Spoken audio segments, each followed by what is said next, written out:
The Subcommittee on Capital Markets will come to order. Without objection, the chair is authorized to declare a recess of the committee at any time. This hearing is entitled Solutions in Search of a Problem, Chair Gensler's Equity Market Structure Reforms. Without objection, all members will have 5 legislative days within which to submit extraneous materials to the chair for inclusion in the record. And before I recognize myself for 5 minutes, I want to take a point of personal privilege and wish the gentleman from Georgia, Mr. Scott, a very happy, happy birthday. Look at that. Well, isn't that nice and gracious of you? Thank you very much. One of my dearest friends. Yes, indeed. On both sides of the aisle. Happy birthday, Mr. Scott. Thank you. I now recognize myself for 5 minutes to give an opening statement. Today's hearing will examine equity market structure reforms put forward by Securities and Exchange Commission, SEC, Chairman Gensler, that will reshape American equity markets. To the casual observer tuning in today, that might sound like a sensible endeavor or for a regulator, especially if the regulator identified clear examples of problems and crises in our markets, and if the regulator clearly demonstrated how the reforms would result in better outcomes for market participants. Unfortunately, those critical elements are missing from Chair Gensler's proposed overhaul of our equity market structure. America's capital markets are the deepest and most liquid in the world. Companies from all over the world choose to go public in the United States and list on American exchanges. Almost 12 billion shares trade each and every day in the United States through American exchange markets alone. Over the past 20 years, the U.S. equities markets have changed dramatically and for the better, becoming more competitive, efficient, and accessible for everyday American investors. Since the introduction of zero-commission trading, which has become the norm since 2019, retail trading has seen record growth and now accounts for between 10 to 20% of trading volume in the U.S. Over 100 million Americans rely on our equities markets for their financial security, stability, and retirement. Nevertheless, in December of 2022, Chair Gensler and the SEC proposed 4 interconnected equity market structure proposals that would upend our current market structure and harm millions of retail investors. Then, in October of 2023, the SEC proposed yet another significant equity market structure rule on volume-based pricing. For those of you who keep count, that's 5 sweeping equity market structure proposals from the SEC in the span of less than a year. In March of 2024, the SEC unanimously adopted one of those proposals, amendments to update Rule 605 disclosures and capture more useful information on order execution. You might be saying to yourself, more useful disclosures and better data on equity quality sounds like a smart place for the SEC to start, and I would agree with you. Taking that improved data from Rule 605 updates, analyzing it, and letting your findings inform which additional reforms are necessary or whether any reforms are necessary would be the prudent approach for the SEC. Unfortunately, Chair Gensler disagrees, as he is intent on advancing the remaining 4 proposals without analyzing the improved data and potential findings from Rule 605. You might be saying to yourself, well, then surely the SEC has identified clear problems or failures these reforms will address, or they can produce economic analyses demonstrating that market participants will unmistakably be better off because of these reforms. Well, I'm sorry to disappoint you again. Throughout its economic analyses of remaining proposals, the SEC explicitly admits numerous times that the economic effects of the proposals are unknowable. Not to mention the SEC's economic analyses also inappropriately rely on data the SEC itself concedes is outdated and inaccurate. Case in point, to justify 3 of the remaining 4 proposals, the SEC relies on trade execution quality data from Rule 605 reports, despite SEC staff admitting that current Rule 605 reports offer limited usefulness. After all, updating and improving Rule 605 to yield more useful data is what the SEC recently approved. Just 3 months ago, we have no findings. Ensuring that the SEC acts prudently and only issues regulations that are absolutely necessary after providing clear evidence of problems and analyses demonstrating the desired positive impacts shouldn't be a partisan issue. Millions of everyday Americans depend on the success of our equity markets for their financial securities. These Americans are looking to us to ensure that Chair Gensler doesn't use a wrecking ball when perhaps a scalpel would be more appropriate. I want to thank our witnesses for their testimony, and I look forward to our discussion. The Chair now recognizes the ranking member of the Subcommittee on Capital Markets, the gentleman from California, Mr. Sherman, for 4 minutes for an opening statement.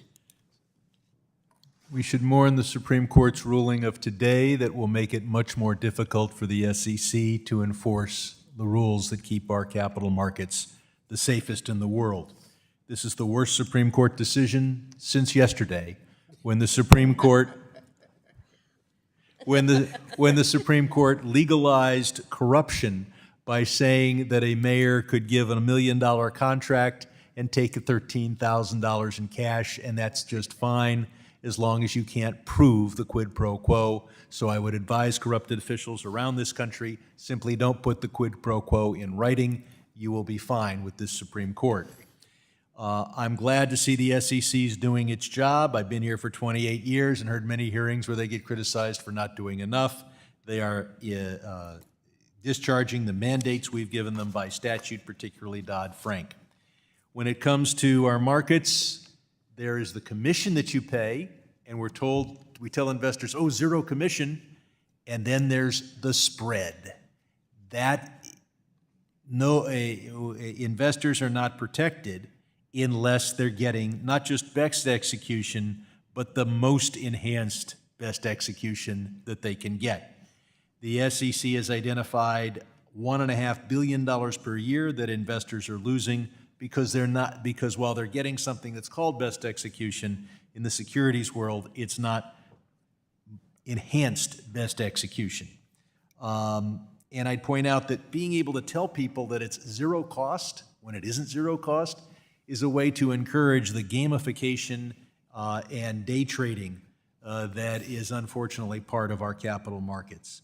I am pleased to see the SEC is moving in the right direction, and I hope they will work with FINRA to best work to make sure that investors know not only what is the commission, but what was the spread and whether a better execution could have been available to them.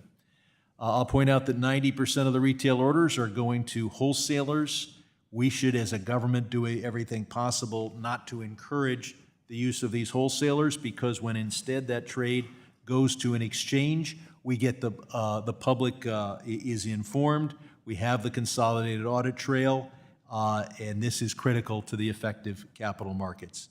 When it comes to crypto, it was in 2022 in this room that I told the SEC that if crypto was an unregistered security, that the crypto exchanges were trading in unregistered security. They have finally moved in that direction, as well they should.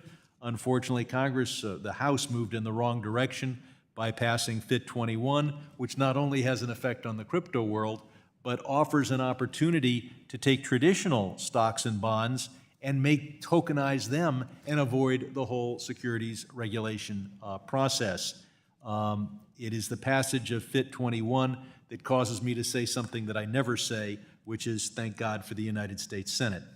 When it comes to trading, remember that spread is very important.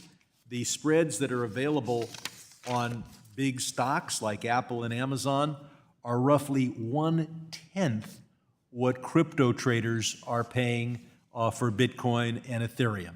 So we have efficient markets for major stocks, and we have fleece the investor margins or spreads when it comes to crypto. And finally, one thing the SEC hasn't yet dealt with is how the exchanges have totally insulated themselves from liability when they make mistakes, thus shifting the costs of that liability. And I refer to, I think it was the Facebook offering of a decade ago, shifting that liability onto the practical effect of the liability onto the brokers. And I look forward to exploring that as well, and I yield back. I'm now going to move on to witness introductions and testimony. We will certainly hear from the ranking member of the full committee when she arrives. I want to tell all members and our witnesses that we're going to have a pretty hard gavel because we've got votes that are coming up in less than an hour and a half, and I want to move through as expeditiously as possible. But today, we'd like to welcome the testimony of Jonathan Brogaard. Professor Brogaard is professor at David Eccles School of Business at the University of Utah. Kevin Kennedy, Mr. Kennedy, is Executive Vice President and Head of the North American Market Services at Nasdaq, testifying on behalf of Equity Markets Association. Ari Rubenstein.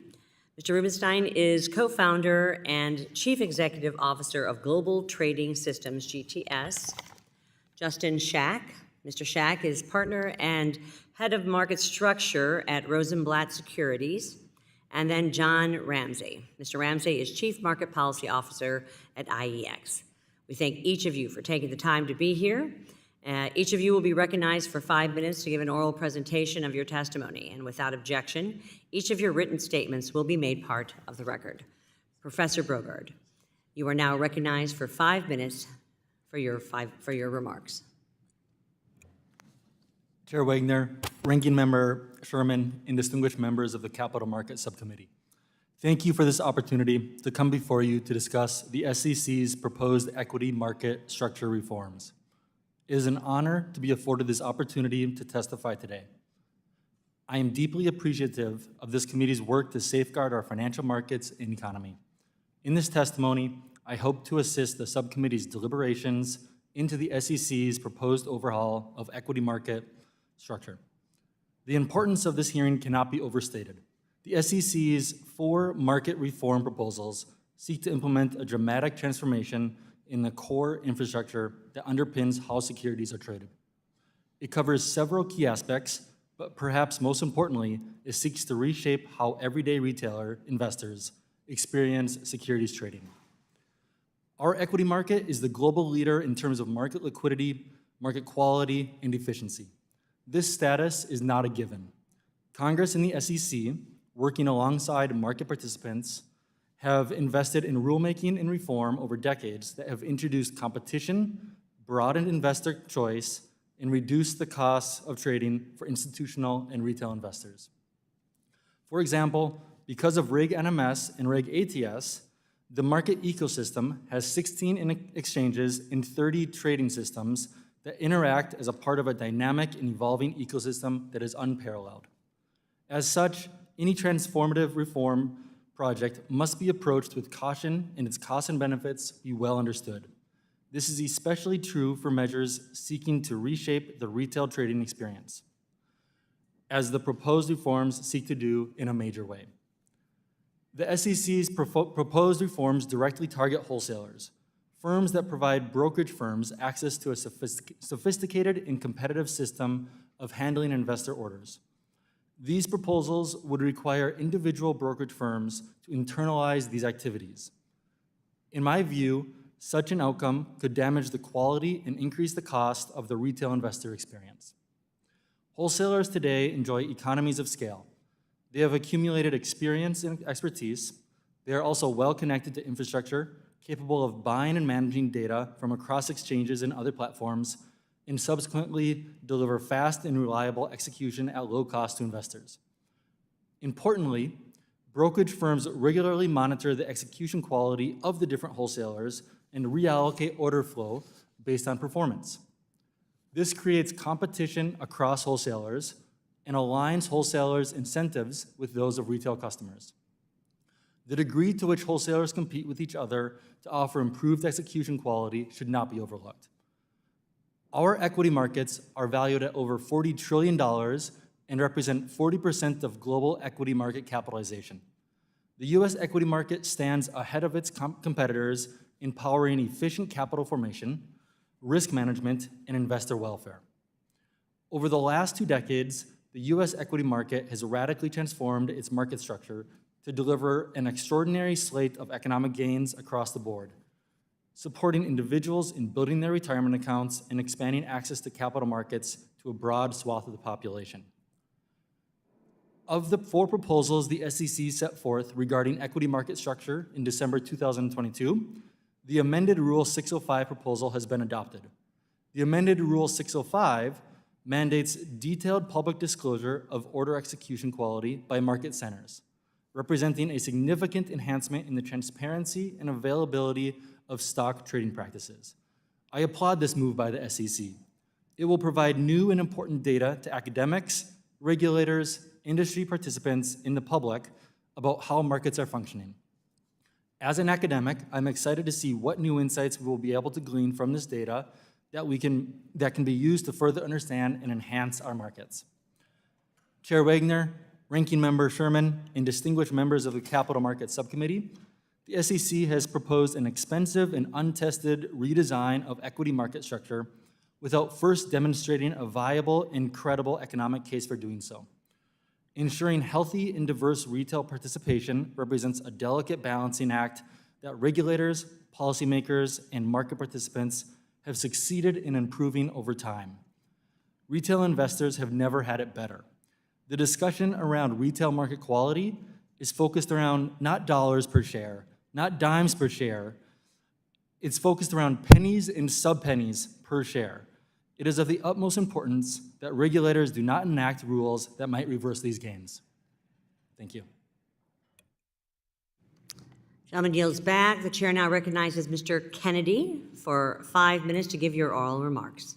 Thank you, Chairman Wagner and Ranking Member Sherman. It is an honor to testify this afternoon for you and your esteemed colleagues. The U.S. equity markets are the envy of the world. Any reforms of equity market structure, no matter how well intended, must be thoughtful and rely on strong supporting data and a full understanding that consequences will follow. Nasdaq's unique role as a listings venue for public companies that brings IPOs to the marketplace distinguishes our point of view here. While other trading centers simply operate order books that seek to match buyer and seller, we facilitate the public company model and foster U.S. IPO competitiveness. We care about the trading environment for all companies, emerging growth companies, the community bank, the biotech startup, and the local manufacturer, where your constituents invest in their 401ks and save for houses and college. Their investment capital supports jobs and growth in every congressional district. Public companies rely on the capital markets to attract investors and to establish a stable valuation for the price of their stock, and they use that valuation to grow, hire, and compete. With this in mind, and though we share some of the SEC's reform objectives, they simply propose too much, too quickly, to fix an already competitive market that is not broken. Among our primary concerns is that they will harm the transparent, accessible, and publicly displayed lit markets. The past few years, lit markets have faced significant erosion due to regulatory disadvantages relative to dark markets affecting the quality and quantity of the orders we receive. This is concerning because quotes displayed publicly on lit markets like Nasdaq are used exclusively to calculate the national best bid and offer, the NBBO, the best available price to buy and sell stocks across the equity markets during the trading day. We fear the net effects will undermine the integrity and reliability of the NBBO as the true best available price for stocks, rendering it more difficult and expensive for Americans to invest in our markets. Nasdaq supports in concept the need to refine the minimum increment in which stocks can be quoted. But the SEC proposal misses the mark. Most of the industry suggests that the SEC adopt the simple approach of adding one tick size below 1 cent at a half penny. We also support harmonizing the minimum increment in which stock orders may be executed across both exchanges and non-exchanges. As said previously, exchanges suffer a regulatory disadvantage relative to non-exchanges insofar as exchanges cannot price or execute orders in increments as fine as others. With respect to the SEC's cap on fees the exchanges charge to access liquidity, Nasdaq is strongly opposed. It lowers the cap far beyond what is needed for tick reform, slashing the access fee cap more than 80% in some cases, as a means of addressing ill-founded concerns about exchanges' payment of liquidity rebates. This proposal will weaken the MBBO and the incentives that encourage better liquidity and tight spreads. There's simply no evidence or data suggesting rebates represent harmful conflicts of interest, and there's ample evidence that rebates benefit the markets by strengthening the MBBO. We appreciate the Commission's desire that retail orders are exposed to greater competition, but their proposal lacks the data to justify the solution, and the SEC risks too much by solely focusing on novel and untested auctions. They should instead permit exchanges and others to innovate their own solutions. Nasdaq supported the 605 reforms. However, that data should underpin any justification for the Commission's other market structure proposals. We urge the SEC to slow down until they can collect the enhanced 605 data before it determines whether and how to proceed with these other market structure proposals. The volume-based pricing proposal upends practices critical to the fabric of the markets and ignores its interplay with other pending market structure proposals, several that address the same problems. The SEC's assertion is inaccurate that volume-based pricing hurts small and medium-sized brokers from competing with larger brokers. Competition among brokers depends on factors unrelated to exchange fees, and there is no evidence that tiered pricing unduly influences broker routing choices. The proposal is arbitrary and fails to account for off-exchange markets where volume-based pricing would be unaffected. Finally, volume-based pricing does not inhibit small exchanges from competing with large ones. Exchange competition is fierce, with 16 exchanges and counting. On the SEC's best execution role, they should proceed carefully and listen to industry feedback, as the proposal has too many questions unanswered and fails to indicate how best execution enforcement will differ from FINRA and MSRB. In closing, Nasdaq is open to refinements to U.S. equities market structure based on data-driven and incremental changes. We look forward to working with the SEC, with Congress, and broader trading environment stakeholders to ensure that the U.S. equities markets remain the most liquid and robust markets in the world. Thank you again for the opportunity to testify. Thank you, Mr. Kennedy. Chair now recognizes Mr. Rubenstein for 5 minutes to give your oral remarks. Chair Wagner, Ranking Member Sherman, and distinguished members of the subcommittee, thank you for the opportunity to testify today. My name is Ari Rubenstein, and I'm the CEO of GTS, a global electronic market-making firm. In my testimony today, I'll address several key areas crucial to understanding and maintaining the robustness of our U.S. equity markets. These include the strength of the U.S. equity markets, the importance of empirical data in regulating those markets, the interconnectedness of the SEC's current equity market structure proposals, and finally, concerns with those proposals. U.S. equity markets are the cornerstone of global finance. Our markets are the largest, best performing, and the most liquid, and have a certainty of execution that is fundamental to efficient capital formation and price discovery. With all-time high retail investor participation and reduced commission rates, the retail experience has never been better. Given the status of U.S. equity markets as the global standard, our starting point for any potential changes needs to be to do no harm. The strength of our markets prompts a critical question. How did we achieve all this? Market makers like GTS play a crucial role by standing ready to both buy and sell at all times, and taking on those associated market risks, which facilitates transactions through immediate liquidity. Liquidity in our markets is highly dependent on and reactive to market structure. That's why any regulatory changes must be data-driven. A data-driven approach starts by first identifying market structure problems and goals, then assessing credible data and economic analysis and alternatives, all with an eye toward ensuring that any changes, even if well-intended, are justified and do not detract from the strong markets that regulators and market participants alike have worked so hard to achieve. Unfortunately, proper analysis of the SEC's market structure proposals is all but impossible because the SEC has set forth proposals that are interconnected and overlapping with no analysis of cumulative costs and benefits, combined effects of the proposals together, or the potential for unintended consequences.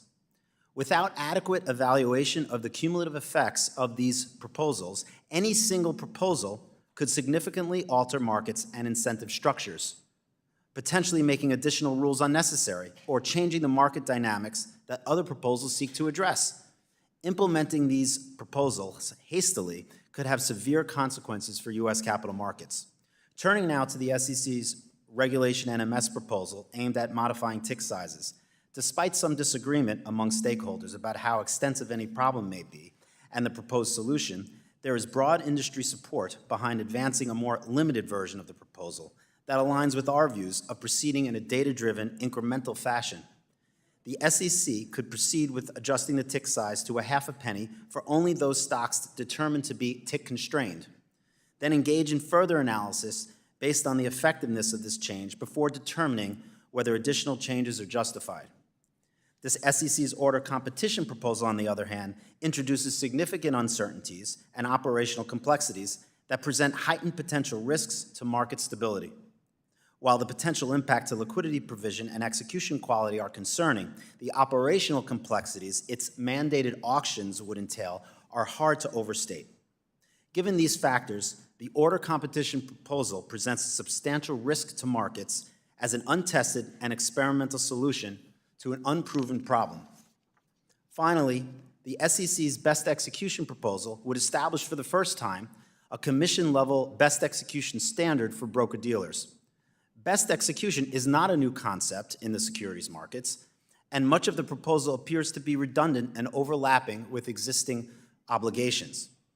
Even if a problem did exist with the current best execution framework, the most effective way to handle any concerns in this space would be through the SEC's oversight of self-regulatory organizations and the implementation and enforcement of existing rules.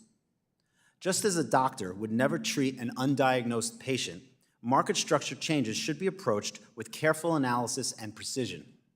Given the health of U.S. equity markets, the SEC should proceed thoughtfully and incrementally, focusing on empirical data to support any further regulatory action.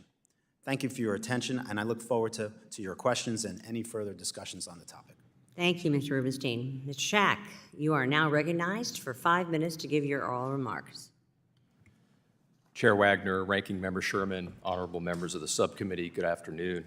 Thank you for inviting me to testify.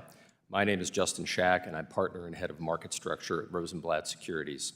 The views I express today are my own and not necessarily those of my partners or my firm. For nearly 3 decades, I've earned a living studying equity market structure. During that time, our markets have evolved dramatically. Before this transformation, the average person could easily understand how they functioned.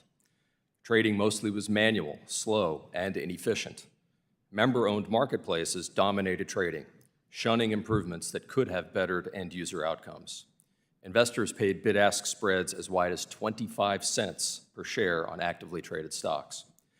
Reforms during the late 1990s and early 2000s collapsed those spreads to as little as 1 penny and began to fragment trading across a wider array of competitive market centers.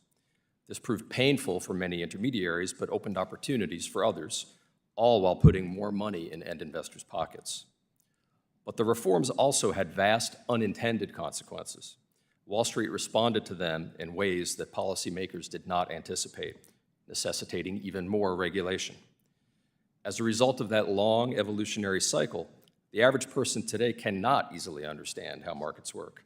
They're highly automated, lightning fast, vastly fragmented, and extraordinarily complex. No one with a blank slate would design such a complex system to achieve such a simple task. But fortunately, today's markets are also far more efficient for end users. Commission rates for institutional and retail investors have come down steadily. Most retail trading is now commission-free. All-in costs for institutions are far lower, and investors can access troves of data to help them manage the agent-principal conflicts that are embedded in today's complex structure. Considering what I've learned analyzing this sea change, I believe policymakers should bear in mind 3 principles regarding market structure. First, the interests of asset owners and issuers should be paramount when making policy. Now, between those 2 groups of end users lies a vast array of intermediaries. They bear most of the burden of today's complexity, and they're typically the loudest voices in any policy debates. but middlemen are remarkably skilled at adjusting to new rules of the road and preserving their positions in our market ecosystem. Asset owners and issuers are usually among the quietest voices in policy debates.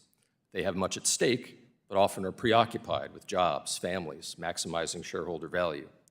They're far less able than intermediaries to make lemonade from policy lemons. They need public servants to protect their interests. And recent history is filled with examples of reforms benefiting end users while forcing painful but successful evolution for middlemen. Second, despite the unintended consequences that I described earlier, end users receive excellent outcomes in today's market structure. But today's efficiencies were far from guaranteed. During the early 2000s, as the market adjusted to massive regulatory change, asset owner transaction costs rose for a time. Eventually, things got and stayed better, but this growing pains period is a cautionary example of how the unintended consequences of major reforms can harm asset owners and issuers. Third, and most important, policymakers should prove clear, significant harm to market end users before adopting major reforms. Now, let me be clear. Such a high threshold for action doesn't mean we should never undertake any reforms or question whether end user outcomes could be even better. Recently adopted amendments to Rule 605 of Reg NMS, for instance, will give retail investors a better view of execution quality without upending market practices and behavior. Carefully modifying our one-size-fits-all tick size regime would further reduce bid-ask spreads for many stocks, putting more money in asset owners' pockets with a minimum of disruption and unintended consequences. But not every cause for concern or inquiry crosses that threshold of clear harm to end users and justifies major reforms. Absent such evidence, new rules to discourage fragmentation and foster more multilateral interaction of trading interest on public markets, as contemplated under the proposed order competition rule and regulation best execution, risk doing more harm than good. Similar flaws plague the SEC's proposal to ban certain volume-based transaction fee incentives offered by exchanges. I fear this measure could make competition more difficult for smaller brokers and exchanges, counter to its stated intent, while potentially harming market quality for end users. Thank you again for inviting me to testify, and I look forward to answering your questions. Thank you, Mr. Schack. Mr. Ramsay, you are now recognized for 5 minutes to give your oral remarks. Thank you. And Chairman Wagner, Ranking Member Sherman, and other esteemed members of the subcommittee. My name is John Ramsay, and I am Chief Market Policy Officer at Investors Exchange, or IEX. IEX is a registered stock exchange founded on innovating in ways that promote transparency and fairness in stock trading, and most of all, that serve American investors. I will focus my remarks on the SEC's proposed changes to the set of rules called Regulation NMS, which the SEC adopted in 2005, nearly 20 years ago. Reg NMS sets the basic rules of the road for stock trading, covering things like the minimum price increments for displayed quotes and the prices investors must pay to access those quotes, among other things. The SEC has been considering modifications to these rules for many years, but its recent NMS proposals constitute the first comprehensive effort to update them since they were issued. The world of stock trading, like much else in the world, has changed dramatically since 2005. At that time, YouTube was brand new, the iPhone was 2 years away from being released, most trading on the New York Stock Exchange still occurred on a trading floor, and Nasdaq was not yet an exchange. Many people investing today may well have been in kindergarten when the rules were written. I'd like to briefly walk through each part of these proposed changes. The first is tick size. In 2005, the SEC set a common standard that markets could accept and display orders only in 1 cent increments. This made sense at the time since investors had no interest in trading at narrower increments. But today, much trading, a majority in fact, is concentrated in very high volume stocks which would quote at narrower prices, but are constrained by the 1 cent tick standard. An overwhelming consensus of commenters endorsed one of the alternatives the SEC identified in its proposal, to adopt a new half-cent tick size for these high-volume stocks so participants can quote at prices where people want to trade. A second change involves fees to access exchange quotes.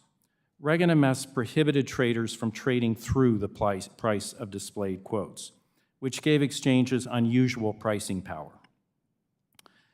Because the SEC did not want exchanges to use this power to charge a coercive toll on participants who often had to trade on exchange, it capped access fees at a level equal to the highest fees any markets were charging at that time.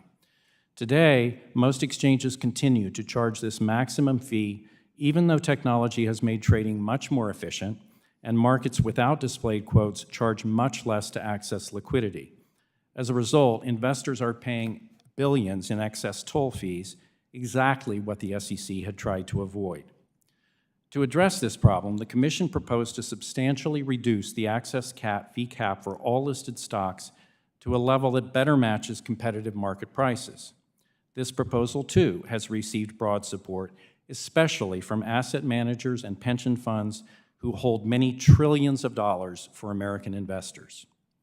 The other parts of the NMS reforms would increase transparency.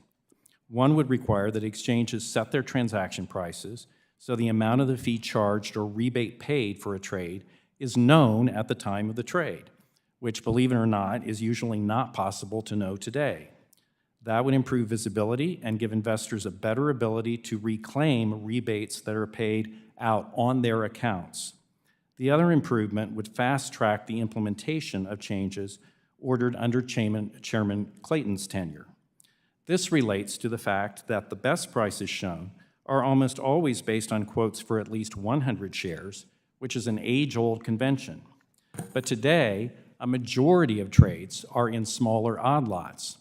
There are often better odd lot prices available, but average investors can't see them because the public data feeds are still using the old standard. The SEC is proposing to mandate that these better odd lot quotes be shown to everyone. These transparency improvements also have very broad support, and all of the changes I have described do not require more data or analysis. They all involve sensible updates to existing rules. They respond to what investors have said they want, and they build on years of study and debate. A big part of the reason the U.S. equity markets are the strongest in the world is that regulators have been vigilant about keeping regulation up to date and relevant. We respectfully submit that the Commission has all the data, input, and rationale to move forward with the changes I have described without delay. Thank you, and I look forward to your questions.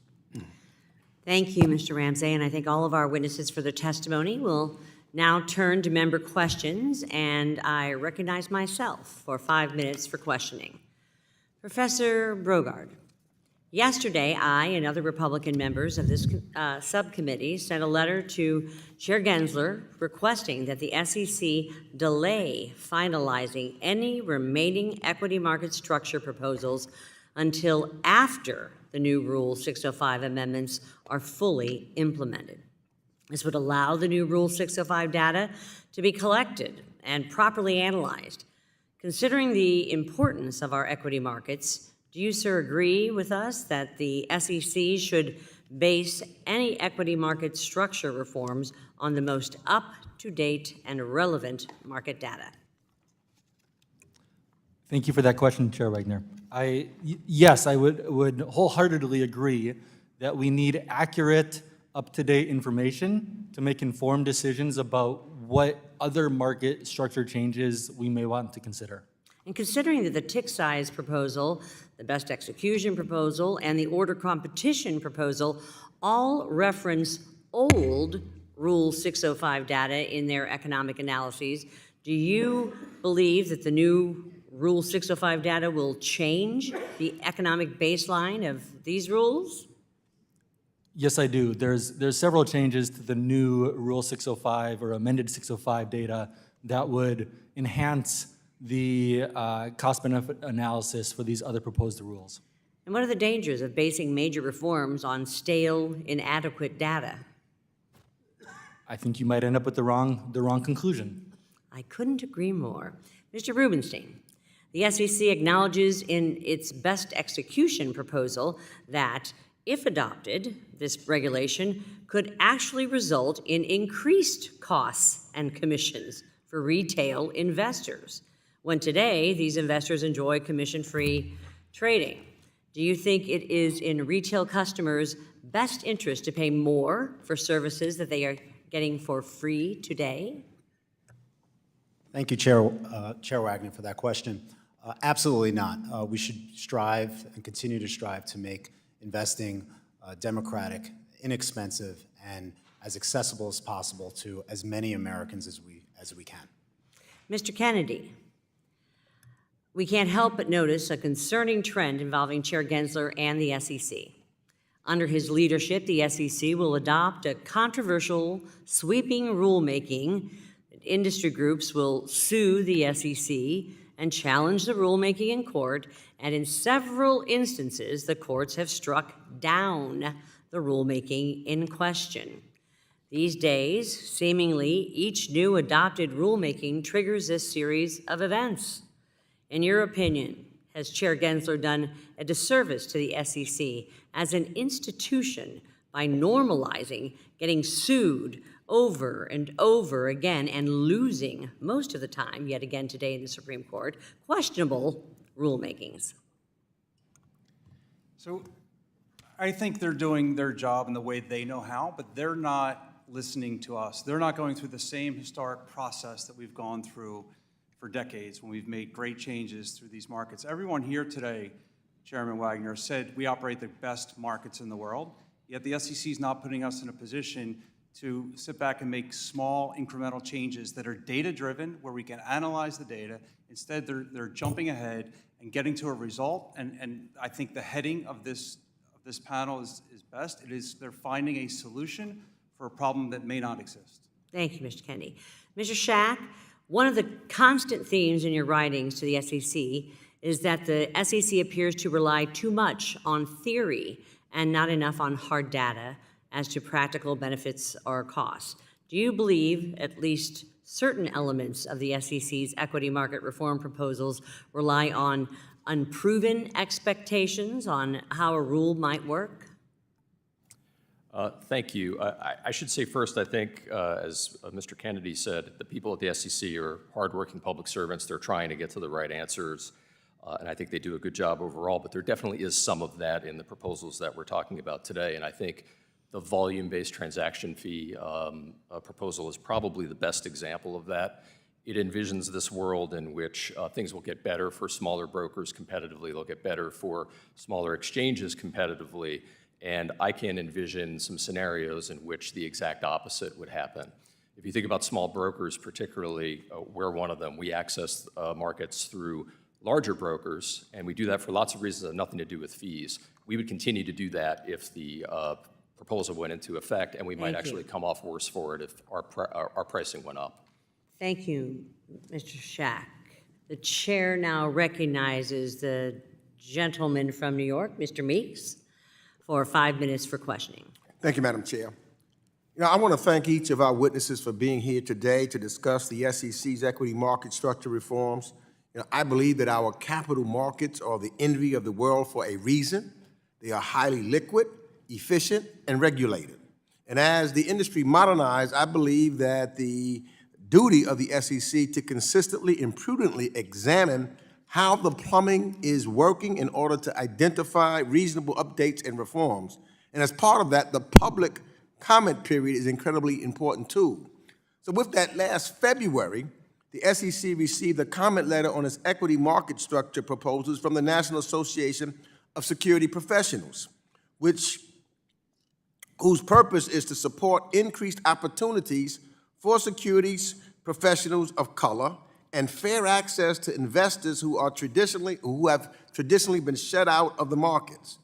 In that letter, they say our initial concern is that the SEC's proposals could result in a lack of access to the stock market for underserved demographics, which could negatively impact the ability of these individuals and communities to build wealth and in turn further widen the existing diversity gap in investing.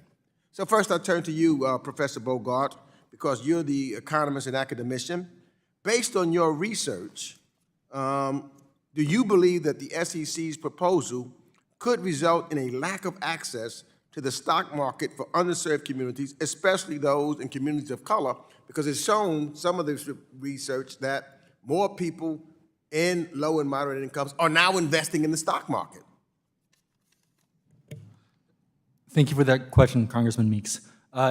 Yes, I agree that any change that increase the cost to investors can hurt the access to different groups, especially groups that may not historically have been a participant in the stock market. And so do you have any recommendations of what you think Congress or the SEC can do to ensure that the new rules don't unintentionally harm minority and low-income investors, like people in my district? Yes, I think at a high level, that the core that makes the U.S. stock market so great and the cost so low and it's so efficient is that it's highly competitive. It takes a couple of minutes to set up a Robinhood account and have a $0 transaction cost. Now, let me jump to Mr. Ramsay, because it's my understanding, Mr. Ramsay, that there's broad support for a substantial reduction in the access fee cap, and that there's a difference of opinion, I know, however, in whether the reduction should be made proportionally to a reduction in tick size. So I want to know from you, how do you see the reduction in access fees improving the overall trading experience for institutional and retail investors, and what specific benefits do you believe they would see from this proposal? And then right after that, because I'm trying to get everything in, I'm going to go to Mr. Kennedy. And Mr. Kennedy, I understand that Nasdaq has a different take on the access fee debate than from Mr. Ramsay's firm, from what I understand. But I'm going to hear Mr. Ramsay say. And could you then elaborate on that position and explain why you believe the benefits outweigh the need for uniformity across the full spectrum? Mr. Ramsay first. I will start first, and I suspect my colleague may disagree with some of what I say. And appreciate the question, Congressman. The point of reducing the access fee in part is that institutional investors in particular, when they trade on exchange, usually trade by seeking to access exchange quotes, not posting them. And what that means is they bear the brunt of the fact that exchanges charge this maximum fee now, which amounts to, again, billions of excess dollars in what I sort of called a toll fee. The idea that you should only reduce the access fee for certain stocks, more liquid stocks, we believe doesn't have much basis. And it also creates an odd circumstance where you would basically be saying participants Don't want to cut you off. Yeah. I got to give some time to Mr. Kennedy. And so, Mr. Kennedy, you heard what he said right there. Go real quick. I look at two stocks, Congressman. I look at a stock like Regeneron, a great Nasdaq-listed company in your district, where it's $1,000. I don't need to reduce the access fee cap there because I want to reinvest the access fee cap into the NBBO, which ranking your colleague said the bid-ask spread matters, and I want to take that money, keep the access fee cap, maybe even in a stock like Regeneron, $1,000, maybe even increase it, and then use it in stocks like Paychex, where I can maybe lower the access fee cap. I just want to do it intelligently. Thank you. Yield back. Thank you. The chair now recognizes the gentleman from Oklahoma, Mr. Lucas, for 5 minutes. Thank you, Madam Chair. At the end of December 2022, the SEC released 4 significant revisions in the U.S. equity market structure. While introduced as a package, each rule was only considered in a vacuum, absent of meaningful feedback from market participants and sufficient analysis. One proposal with deeply flawed cost-benefit analysis is the best execution rule, which would create an additional best execution standard on top of existing rules. Mr. Rubenstein, could you discuss why the SEC is proposing a best execution rule while FINRA and the MSRB each have rules already in effect? Thank you, Congressman. I don't know why they're doing that, because the best execution rules, best execution has been something that's been part of the fabric of the markets for a very long time, and it's FINRA and MSRB's responsibility to enforce that. And if there were issues there, the SEC could handle that by their oversight of those institutions rather than introducing potentially overlapping and confusing rules that will just cause a lot of costs for the industry that might get passed on to consumers. Continuing with you, sir, if the Commission did reasonably identify an issue with the current best execution framework, could you explain how the SEC could go about addressing that? Well, they could, I'm sorry, sir. Yeah, they would address that directly with the SROs and FINRA, and those policies, making sure that they were appropriate and enforced. Professor Brogaard, could you also share your perspective on the SEC's justification for the new best execution rule and how a new standard compares to what we have already? Yes, of course, Congressman. We have the FINRA and the MSRB standard. They've been around for decades. There have been cases brought, in my understanding, by FINRA, by the SEC, to enforce them. And I am unaware of widespread concerns about any gaps in the existing best X rules. The SEC, to my understanding, does not currently have a best X rule, and my reading of the proposal was this was their attempt to get one on the books. The SEC has so far been uninterested in robust engagement with market participants and has not provided a forum for stakeholders to provide feedback that these substantial market structure changes should require. Nasdaq, along with a diverse set of market participants, has been outlining concerns with the market structure proposals, but the SEC is yet to change course. Mr. Kennedy, could you explain why it's important for the SEC to consider these proposals and what's at stake for retail investors if they don't? I'm going to answer the second part of your question first, Please. which is what's at stake? What's at stake is widening spreads. Widening spreads, if they don't do these, if they don't move incrementally and look at the data and understand exactly what they've done, how can you go back and see what worked and what didn't work? And the key, paramount to us is the NBBO, because I think every person in their opening statement referred to the greatest markets in the world. They referred to the spread. Spreads will widen if we break something on the NBBO, and that will harm investors because they will pay more. They reach out and pay the offer, and they sell at the bid. Mr. Rubenstein, in 2005, the SEC conducted a two-day roundtable with 7 panels prior to implementing the regulation NMS. How does the SEC's public engagement compare to the SEC's engagement in acting regulation NMS in 2005? Thank you, We have now compared to the way it was done in 2005. Sure, thank you, Congressman. It doesn't, it barely compares. You know, our markets in the envy of the world because of a process that's data-driven, that's very done in a very purposeful manner. Taking all these proposals together and implementing them together is irresponsible. And even the way they were composed, you compose them by talking to stakeholders, identifying a problem, and then proposing a few solutions, whittling them down, and then having a rule, not having a rule and then having people debate it after you've already written the rule. Madam Chair, I yield back the balance of my time. Gentleman yields back. The chair now recognizes the distinguished ranking member, Mr. Sherman, for 5 minutes for questions. Excuse me, Mr. Sherman. Mr. Kennedy, could you move your mic closer to your, thank you. We want to hear all your brilliant, up a little bit. All your brilliance, thank you.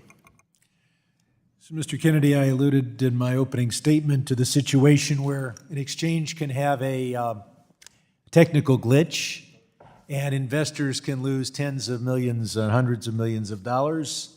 It happened with the Facebook offering over a decade ago. I like to understand how customers are made whole for the losses that they suffer when you have this glitch.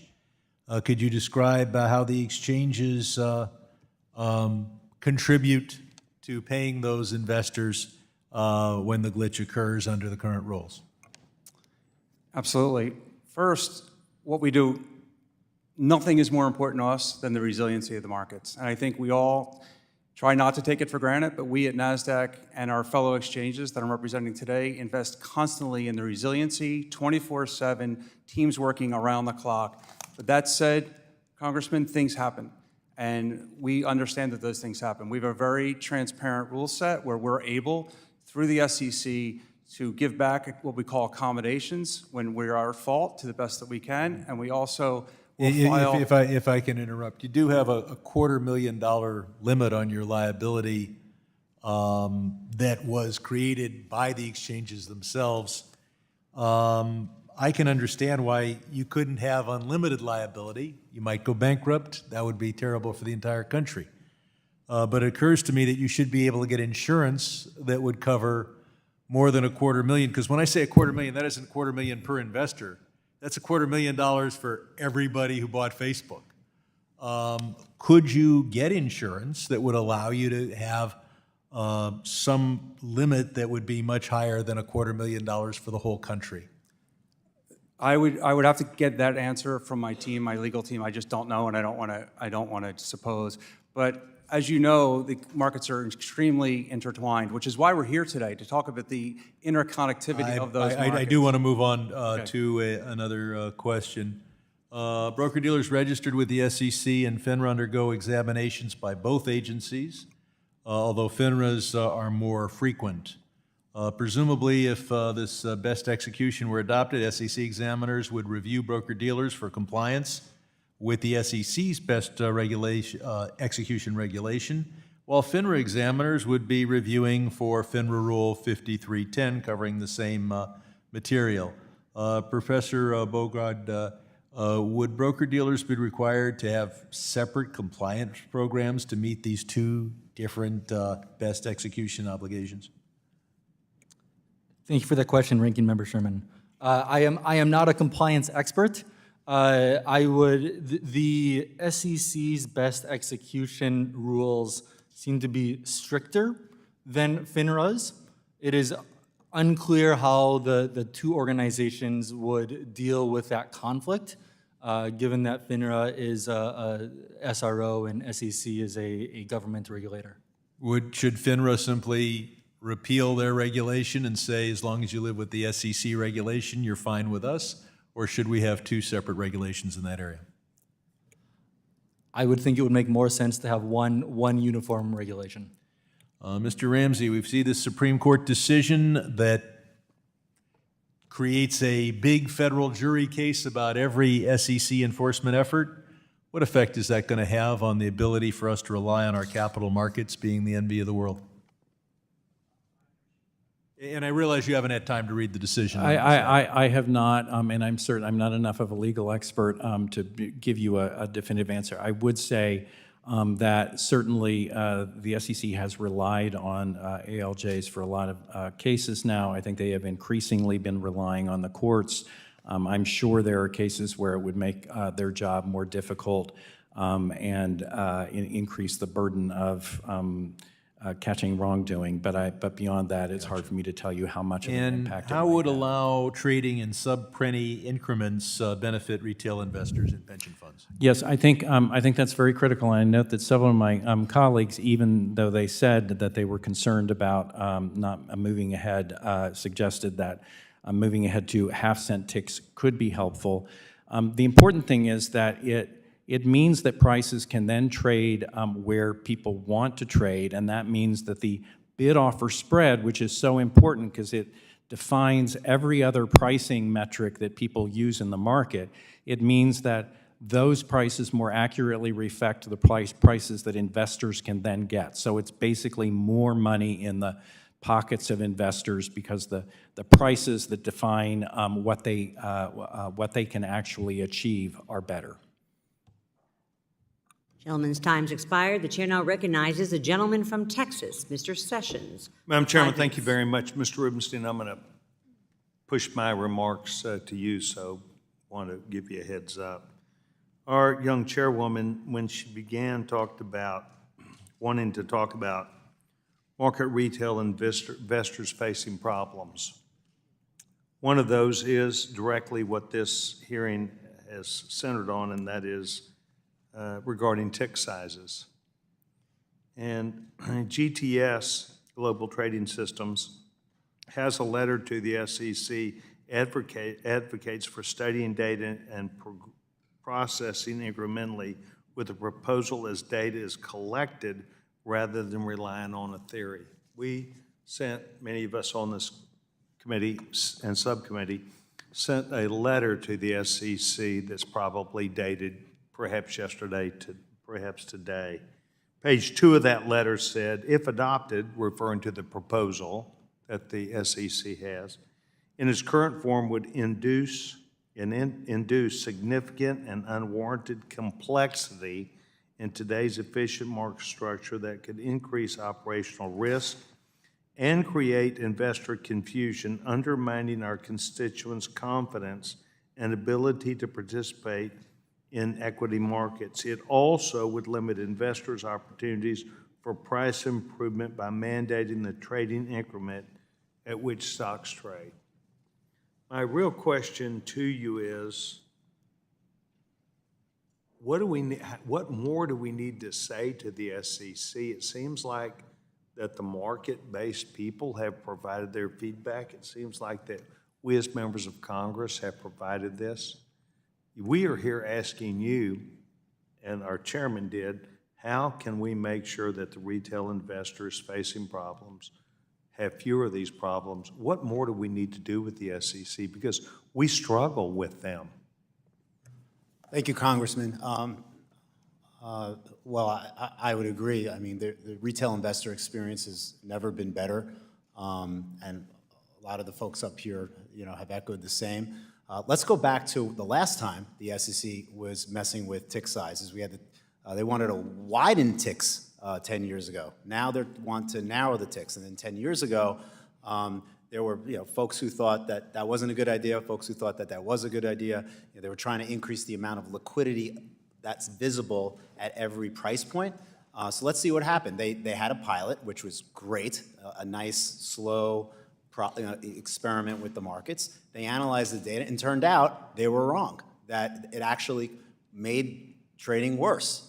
And it cost the industry a fortune to comply with the rule. And they actually figured out that retail investors lost money because of the pilot, which might or might be a good idea because they were trying to see if there was a better way. So if we're going to mess with tick sizes again, we need to really identify what the problem is, what are we trying to resolve, and then be more prescriptive with the solution, and certainly do it in a careful way that we can analyze data after.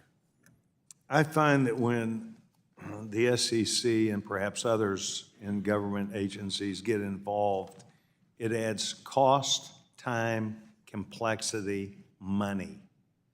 This is what I think is a big part of the retail investor problem: complexity, rules, regulations, timing, who sends what to who when. These are all things which I think our chairman and these committee members are concerned about. We don't want to make it simple. We want to make it straightforward. Does anybody else on this panel have any ideas about that? Because we're struggling with this SEC. No? Okay. Well, Mr. Rubenstein, I have passed to your team today some questions that are directly related to this issue, to the issue of working with and understanding not just government, but the procedures. And I wanted you to be aware, probably when you get back to the office, you're going to find out somebody saying, can you please help us out with some of these issues? Because we think you're positioned in a way to see things from a perspective, and I appreciate your response. Your team has indicated they will respond, but I appreciate that. And I want to thank you for being here today. Madam Chairman, I yield back my time. Gentleman from Texas yields back, and the chair appreciates being referenced by the gentleman from Texas as young. And the chair now is happy to recognize the gentleman from Georgia, our birthday boy, Mr. Scott, for 5 minutes. Well, thank you, Chair Lady Wagner, and let me compliment you. This is an extraordinarily important hearing. Our high technology and artificial intelligence is moving at warp speed, and nowhere greater do we need to examine this as in terms of wealth building and our investors. So I want to discuss this Rule 605. And today, let me address this to you,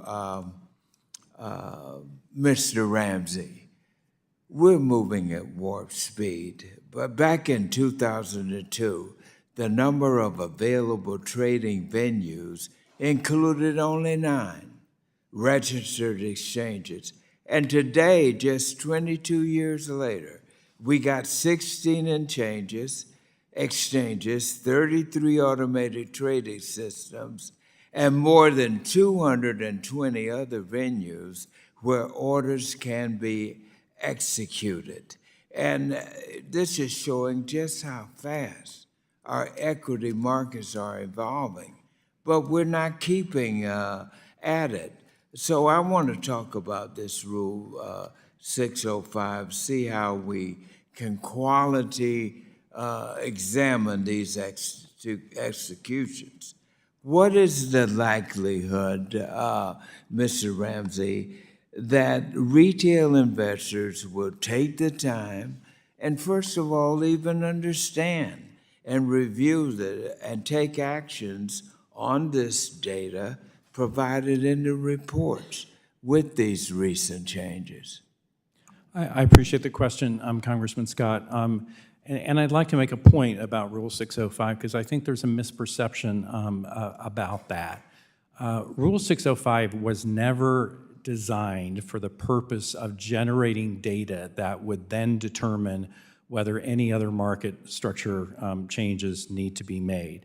As you rightly point out, retail investors are not going to be reading those reports. It's unlikely that many would be reading them. They'll be relying on other people and intermediaries to read the report and make comparisons among different brokers. Appropriate that they do that. But in terms of, don't we need to look at 605 reports and wait for 5 more years to figure out whether we reduce tick size or we reduce access fees or do the other things that I've mentioned? We have all, respectfully, Congressman, we have all the data we need to make those decisions. These were issues when I was at the commission that were actively talked about and researched, and that's been over 10 years ago. And at some point, this argument that we've got to have more study and data just sounds like code for don't make any changes that are likely to disrupt my business. And while I understand that sentiment, it doesn't seem like a good regulatory policy. And Mr. Ramsay, I am really fascinated with this rapidly growing impact of artificial intelligence. So, Mr. Ramsay, what do you see as the biggest influences on the electronic trading landscape right now, and just how is this adoption of artificial intelligence now impacting our equity markets? Thank you, Congressman. Obviously, artificial intelligence is affecting all kinds of different areas of our economy now. I would tell you, I am not an expert on AI. From the people who know a lot more than I do that I've talked to, it seems like it is being used in some ways, generally minor ways, experimental ways, and aspects of trading today. It does not seem that it is taken over trading, but I do think that there are legitimate concerns about how AI is used, that it's managed appropriately, and I think regulators need to be attuned to that. Yeah, because if we're not careful, we're going to become the servants of the machine, artificial intelligence, that was created to serve us. We got to be careful about this, particularly when it comes to handling finance and equity building. Thank you, Mr. Chairman. Gentleman yields back, and the chair now recognizes the gentleman from Michigan, Mr. Huizinga, who is also the chair of the Subcommittee on Oversight and Investigations, for 5 minutes for questions. Thank you, Madam Chair. I appreciate it. I'm going to start just with a thank you, Mr. Rubenstein, your op-ed that you wrote about the impact, the potential impact of a China invasion of Taiwan, and you highlighted a number of potential catastrophic things that might happen, and I just want to encourage all of my committee members to take a look at that, and if we have time, I'd love to revisit that. But I want to talk to you a little bit about the SEC. Courts have weighed in, again, a couple of times They continue to get hammered for the decisions that they're making, and it just seems to me that we're back in this hamster wheel of decision-making coming out of the SEC. And I want to talk a little bit about the auction process. The information about unexecuted retail orders, including information about the security size of the order, side, buy, sell, or sell short, price, originating broker via auction announcements that those firms are free to trade in front of or against. Do you agree that this auction process would essentially make all retail orders, quote-unquote, flash orders, which is something the SEC proposed banning in 2009? Thank you, Congressman. I would agree that there would be disclosure of information that markets and investors aren't used to navigating. And the effects could be deleterious, certainly for the retail investor. Do you think it would be good for investors? I mean, this is something that, again, the SEC was kicking around banning in 2009. It would not be good for investors. Okay, and I seem to recall that. I think that's one of the major tenets of the SEC is to investor protection. I think I might have to go back and check my notes on that one, but I'd encourage them to go back and check their notes on that. That and their constitutional lane that they have to actually operate in, because the courts have been slapping them down on a regular basis. Professor Brogaard, as you know, payment for order flow information is publicly available and is subject to scrutiny by FINRA and the SEC. If there were glaring cases of misconduct or examples of market participants ignoring best execution obligations, then presumably we would have seen enforcement actions on that front, correct? And my understanding is that that's not the case.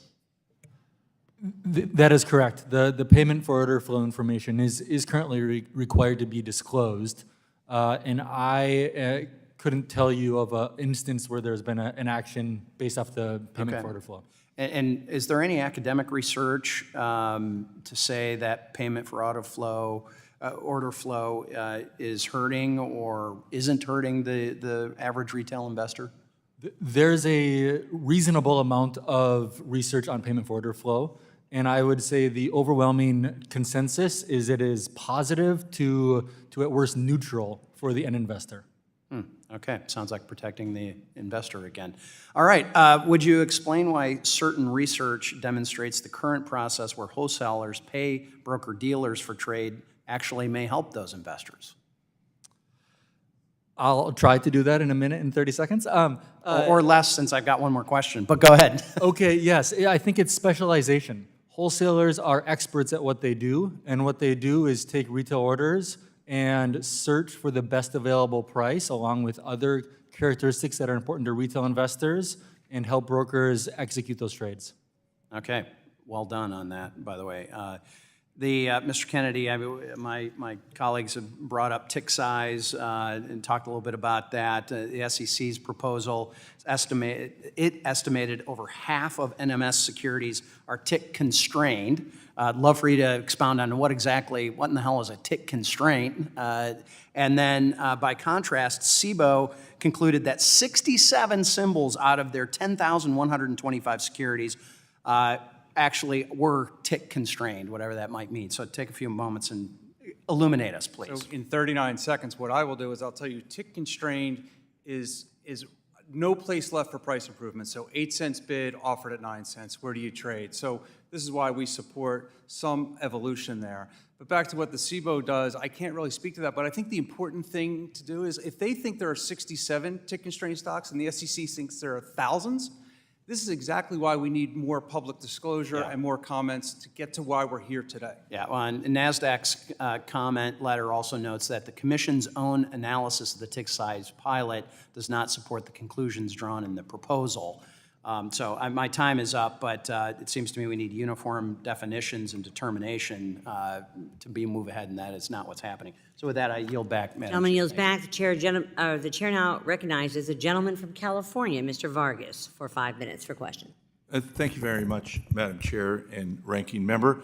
I think the hearing today has been excellent, as it was yesterday when we talked about the stress test the Fed gives. One of the issues there was, how much should they disclose and what they didn't disclose, the stress test, and whether after they take the stress test, these banks, whether they then should disclose what the test was. And I'm not sure about the first part. I think there was lots of disagreement, but the second part, certainly you ought to be able to see the stress test. And here, Mr. Kennedy, you just talked about data too, and that you should have more information. I agree with that.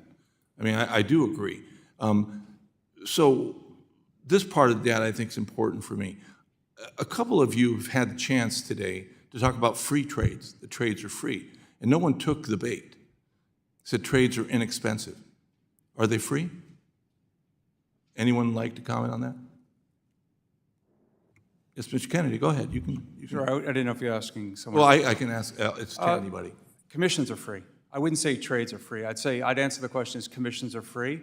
But again, going back to the real cost, and I think the ranking member brought this up, it's spreads. The spreads, It's right. all about spreads. And the more that you lower the access fee cap, the less the exchanges have to put back into the spread. So what will happen is the access fee cap will drop. We won't have the same resources to supply rebates and economic incentives to market makers, and spreads will widen. And that will be the real cost to investors. Yeah, and there is the cost. I mean, that's the part I think that's important. There is a cost, right? Am I wrong about that? There is a cost to invest. Would anyone disagree with that? No? Spreads are the cost. I'm sorry, go ahead. Specifically, Congressman, with respect to the with the access fees, I would say that that the argument that exchanges need these access fees in order to pay out rebates is sort of conjecture. But the point is that firms like Vanguard Capital Group, Invesco, J.P. Morgan, XTX, et cetera, who have all argued for a uniform significant reduction in the access fee. It's not that they don't understand the arguments that are made about liquidity, they just don't believe them. And those are people that are unconflicted because the only people that they really care about are ultimately their beneficial owners and whether the markets work well for them. Okay. Another issue that came up was very interesting. None of you took the bait when it came to the SEC itself. In fact, you went out of your way to say, oh, they're hardworking public servants, they're great people. I believe that too. So why haven't you had the ability to work closer with them on these changes? Because I do understand. I mean, like yesterday, I think we have an excellent panel here who seem very reasonable to me. Why hasn't that been the case? Or can that be the case? Mr. Kennedy, you shake your head the most. Well, I'm going to go to you, sir. We can. We absolutely can. That's what we want to happen. We've been out public on every single part of this. This is a large endeavor, and we want to walk through it with them. They are exceptional, but we want to do it incrementally. Okay. And the reason I say this is I do think, and you, it might have been actually Mr. Kennedy yourself, who noticed how more and more we're getting more and more efficient, it's better, more people are coming into the market, and I think that's a very good thing from a public policy perspective, because when people retire now, unfortunately, they don't have the retirement that they used to have, the pensions, in the same way. Now, instead, they rely on the market, and so we should have the most efficient market possible for them.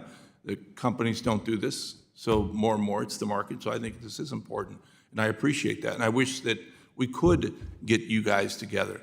Lastly, I do have to ask this because I ask every panel, how many of you believe in climate change? Okay, I appreciate that. When I started 10 years ago, about 2 people would. It depends on who called people up. Now it's pretty unanimous. With that, Madam Chair, again, I hope that the SEC can get together, and I do think that they may be moving a little bit too fast to see if you can't get to some agreements. Some more information I think would be important, as we heard yesterday. And again, this has been a very good hearing. With that, I yield back. Thank you, Madam Chair. Gentleman yields back. The chair now recognizes the gentleman from Arkansas, Mr. Hill, who is the chair of the Subcommittee on Digital Assets and Financial Technology, for 5 minutes. Thank you, Chair Wagner. Appreciate the opportunity to participate in this panel. Thank all of you for lending your expertise on what is a very important topic, but a very complex one if you're out there trying to follow this conversation.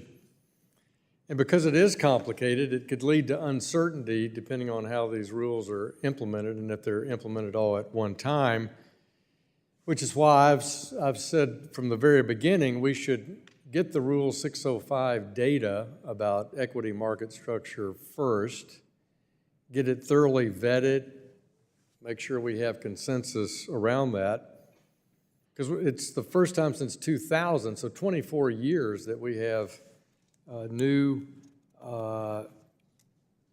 primary tool for measuring the quality of order executions across the market. And think how complex the markets are today in terms of venue of order execution than they were back in 2000. So this data is critical, I think, to the Commission making a sensible decision. And I share Commissioner Peirce's concerns that the rule not only affects the baseline proposed rules, but also the data. So I think we need to start first by looking at the data.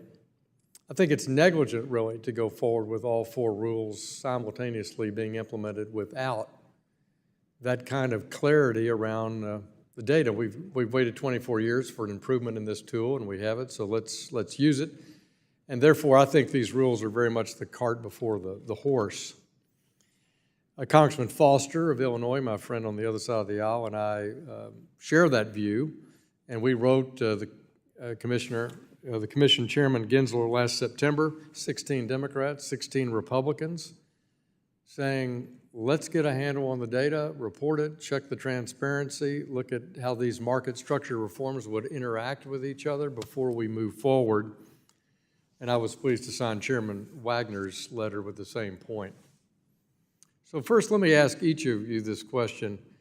Do you think the Commission should prioritize updating and leveraging the best available 605 data, plus getting thorough input from market participants before moving forward with these market structure reform proposals? Let's start, Professor, with you. Just yes or no. Should they get the data from 605 and vet it and have input from the public thoroughly before these are implemented? Yes or no? Yes to both. Sir? Yes, yes. Ari? Yes to both.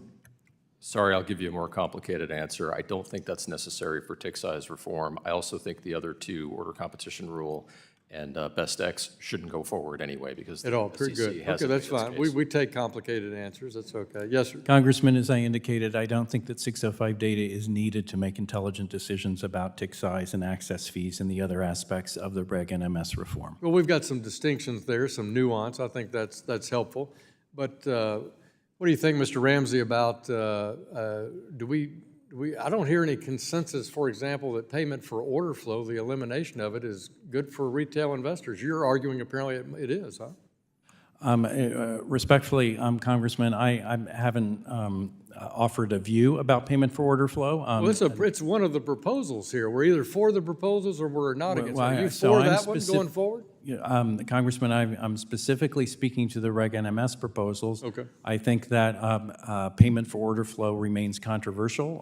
I think regulators have been clear that it can create conflicts of interest, Yep. And that people need to be attentive to that. Yeah, well, I think people are attentive to that. I think that's what the rules are about. That's what FINRA's job is. That's what the SEC job is, in my opinion. Mr. Kennedy, would retail investors at the margin be hurt by the removal? And I'm not an advocate here. I'm just asking questions. I'm doing my oversight job. Or would retail investors at the margin be hurt by removal of payment for order flow? I'd be loath to say that we should change something right now because as we've discussed for the last hour or so, things are extremely complicated. So, Right. So we've determined this is complicated. We don't have all the data, although some would acknowledge the data is not necessary for a couple of the rules. I'll accept that point of view. And that they do interact with each other, and they all affect retail investors. And we're taking a Silicon Valley view here over at the SEC. Let's move fast and break stuff. Well, that's not what we do at the SEC or FINRA. We're not running a hedge fund over at SEC. We're protecting investors and having orderly markets. I think these are in the wrong direction. I yield back. Gentleman yields back. I'm tempted to gavel at that point, sir, but we'll continue on briefly here. Remember the time. The gentleman from Illinois, Mr. Caston, is recognized for 5 minutes. Thank you, Madam Chair. Thanks to all the witnesses. You know, I appreciate that you all aren't intimidated by sitting before this committee, because, you know, Hollywood came here years ago and looked at the charm and beauty and intellectual giants on this committee and charisma and said, we should make a movie about you all. And that, of course, became Dumb Money and the story about Roaring Kitty and payment for order flow. So we're normal people, in spite of all our celebrity. Partly it just makes me laugh. I watched that trailer and thought, holy smokes, that was the hearing we had.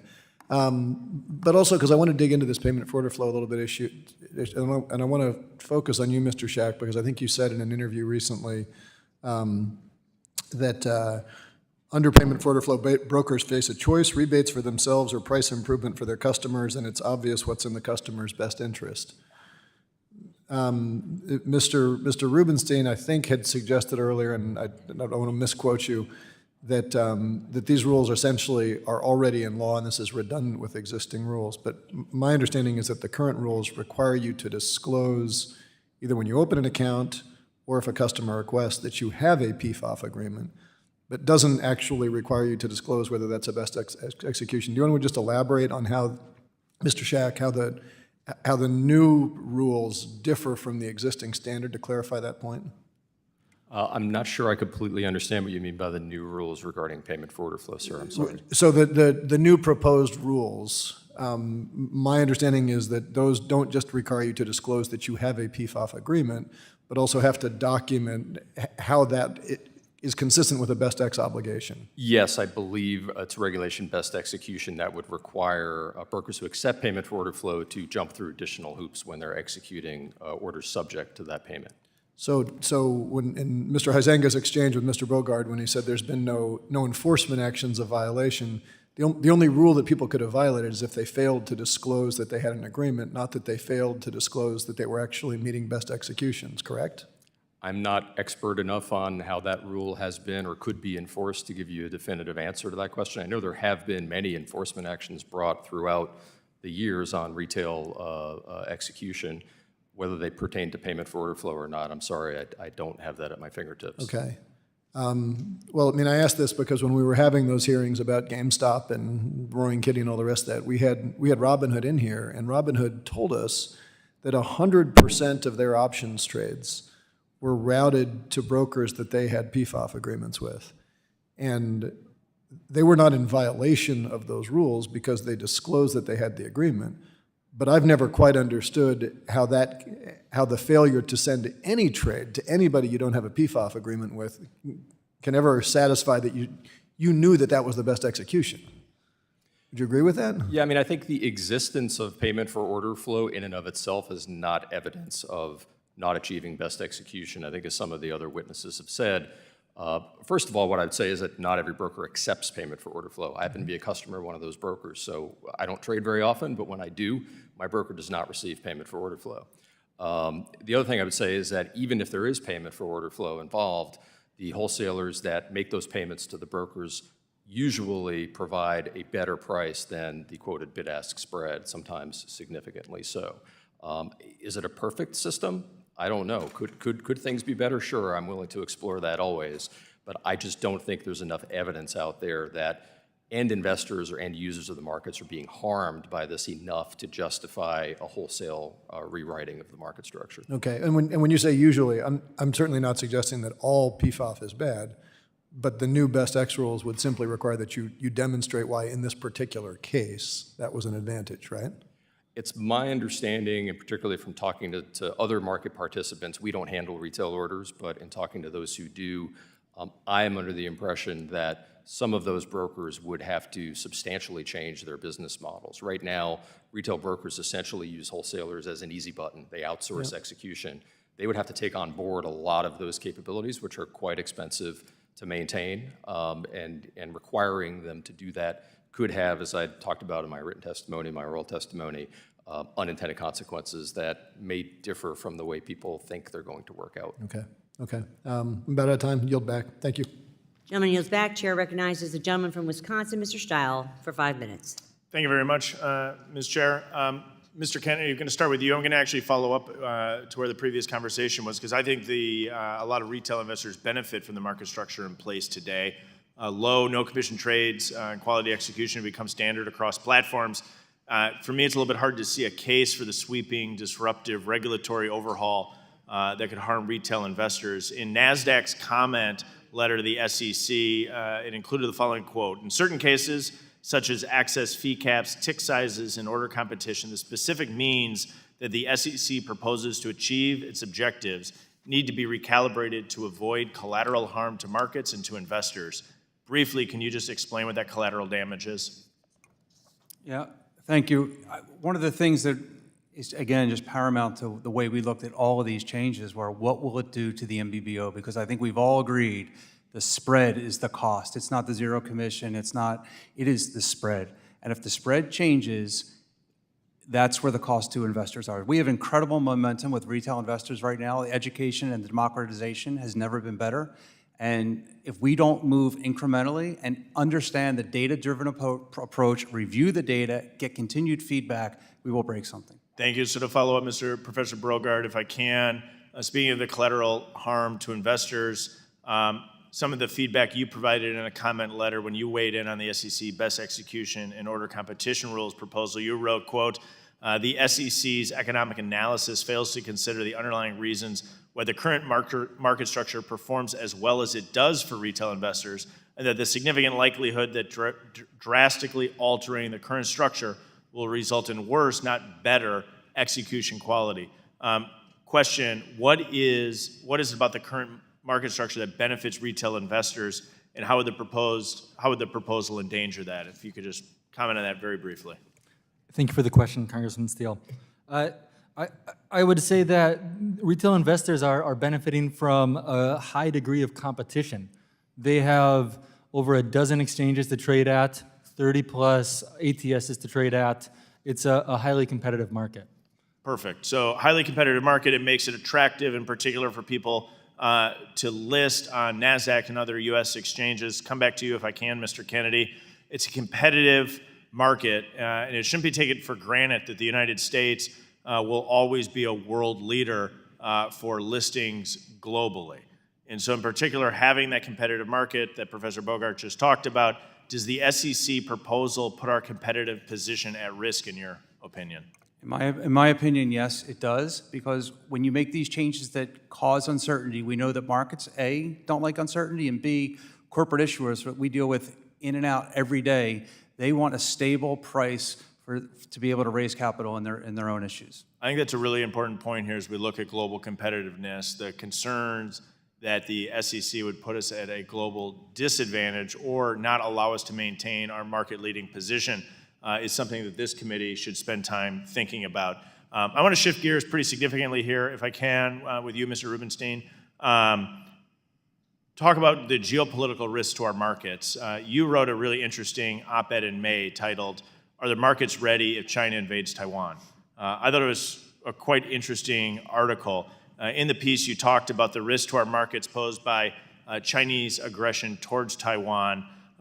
You looked at what companies and investors can do to minimize their exposure to such a risk. You noted that the federal government may need to act. Can you in particular lay out what you think the federal government should be doing to enhance market resilience in a dangerous geopolitical world? Thank you, Congressman. The topic today is problems and solutions.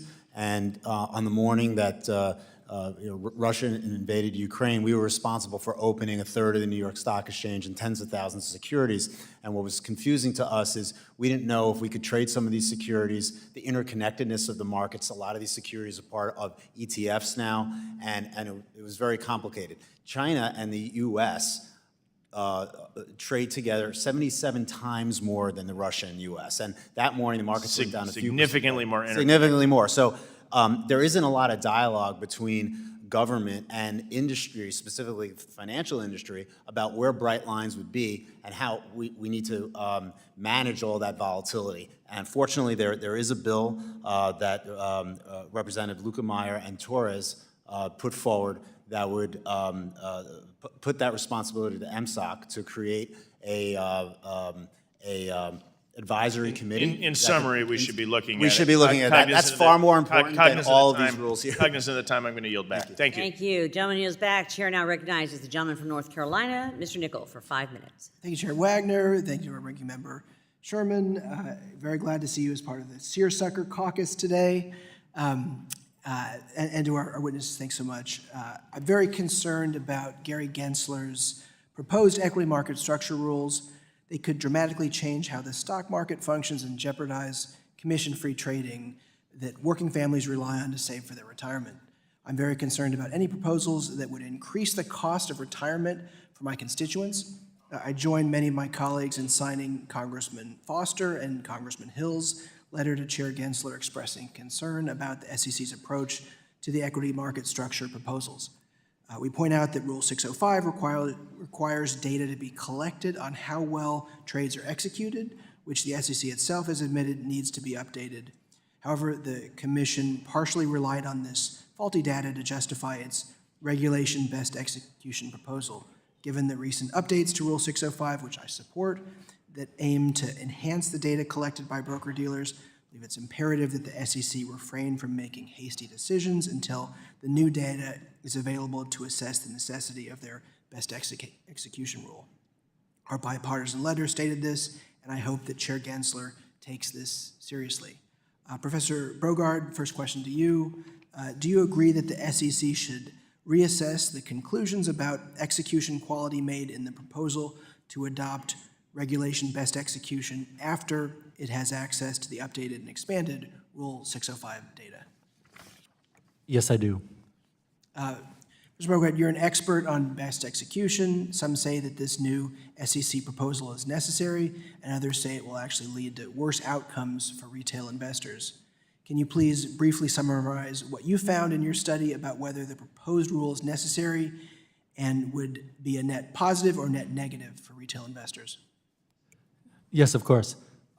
The sum takeaway is, based on my analysis, it would be a net negative for investors.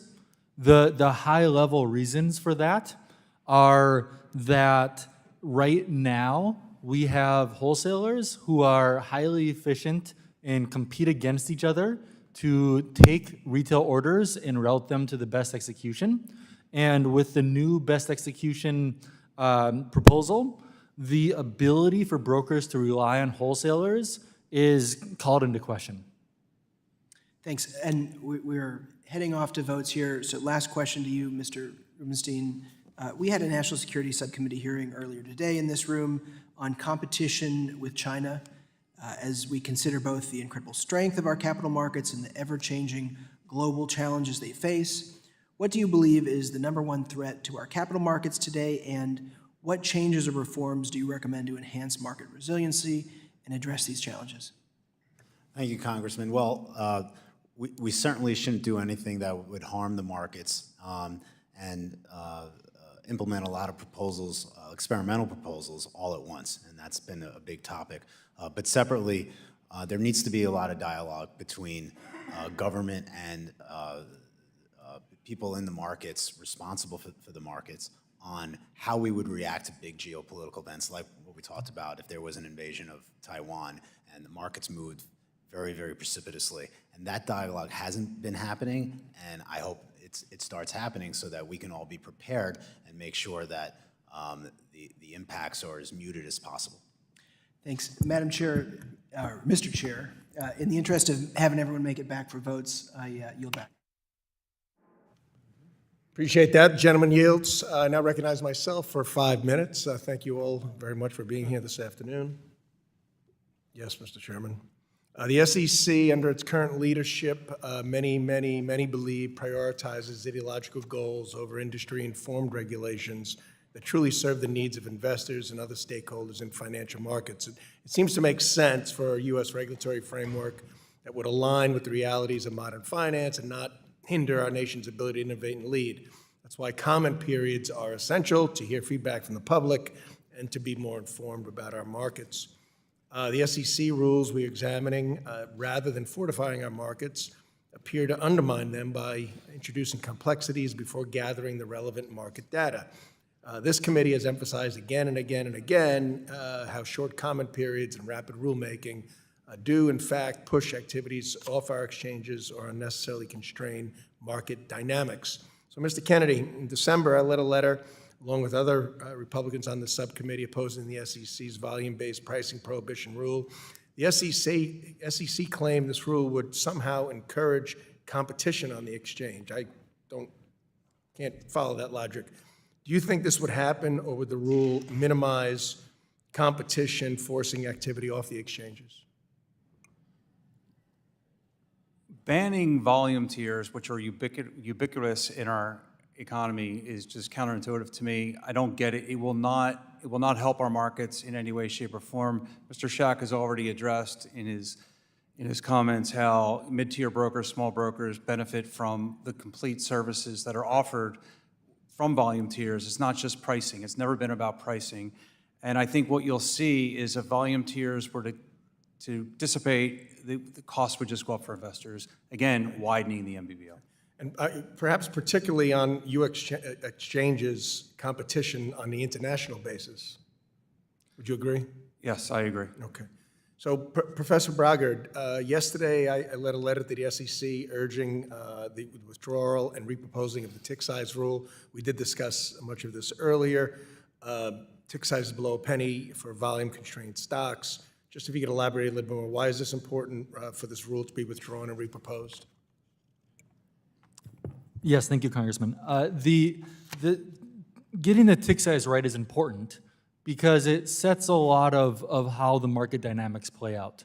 We've had penny tick sizes for 23 years or so.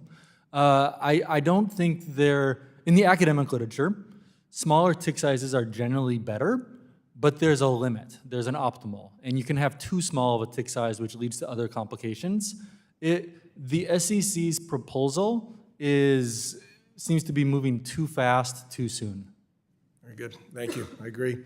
Mr. Rubenstein, the SEC best execution rule, FINRA already has a best execution rule. Should the SEC, in your view, create its own rule, or should they work with FINRA to improve the existing rule if they identified problems? They should not create their own rule. They should work with FINRA and MSRB to help modify their existing rules. Very good, thanks. Mr. Kennedy, does this SEC have a history of providing adequate comment period or acknowledging the majority views of commentators and industry stakeholders when finalizing controversial rules? They do have a history of doing that, to my knowledge. I've been in this business, this is my 38th year. I've seen in the past, whether it was NMS or even before that, the original circuit breakers out of the '87 crash, much more comment period, much more interaction, much more collaboration, public debate. I'm not seeing it here. In the past, okay, all right, thank you. And finally, Mr. Brogaard, recently in another one of our SEC oversight hearings, I asked David Burton from the Heritage Foundation how helpful the SEC has been to capital markets. And he replied a 0 out of 10, but he added, if they did focus on the right issues, it could be a 10 out of 10. So considering the current success of our equity markets and the drastic improvements to retail trading, is overhauling our equity markets work the right issue for the SEC to be focused on? I think the intent of the SEC is good, but I think the focus is wrong. I think the retail experience right now is the best it's ever been. It doesn't mean it can't be better, but the area for improvement to me seems to be disclosure and information regarding EDGAR and simplicity, not market microstructure rules. Great, thank you very much. And I yield back. Now we will going to close this hearing. We would like to thank our witnesses very, very much for your time and insights and overall testimony. So without objection, all members will have 5 legislative days within which to submit additional written questions for the witnesses to the chair, which will be forwarded to the witness for response. I ask our witnesses to please respond as promptly as you are able. This hearing is adjourned.